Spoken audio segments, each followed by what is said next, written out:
అయ్యో మా ప్రభు ఉదరం పగిలిపోయింది. ప్రభు మీకేం భయలేదు, నేనున్నాను ప్రభు. మాత ఎక్కడున్నారు? దారుణం, మహాదారుణం. ఏమైంది పార్వతి పుత్రుడు శ్రీ గణేశుడికి?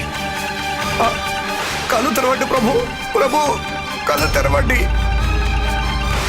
ఇది మన గణేశుడి యొక్క ఆక్రందన కదా.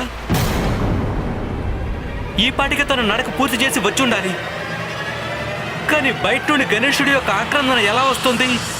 పుత్ర కార్తికేయ, గణేశుడి ఆక్రోశం వెనుక ఏదో కారణం ఉంది. జరగరాందేదో జరిగింది. నేనే స్వయంగా వెళ్ళి చూస్తాను. నువ్వు వెళ్ళి మీ తల్లిని శాంతింపచేసే ప్రయత్నం చేయి. అలాగే తండ్రి గారు.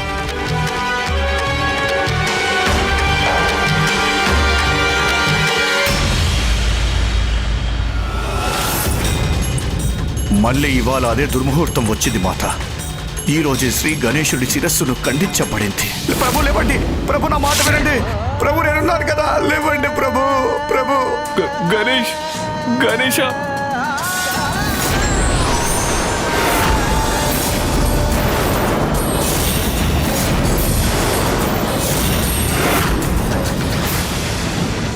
గణేశుల వారికి ఈ పరిస్థితి ఏంటి? ఏమిటి అనర్థం? అసలు ఎలా జరిగింది ఇది? గణేష, పుత్ర గణేష.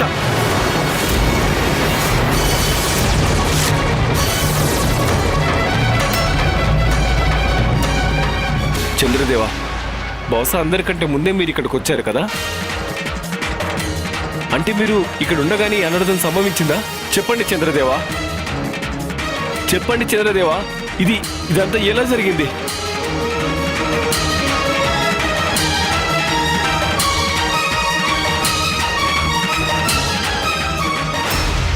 ఆయనే చెబుతారో ఏం జరిగిందో నేను చెబుతాను వినండి. అసలు ఇదంతా ఆ చెబుతి చంద్రుడి కారణంగానే జరిగింది.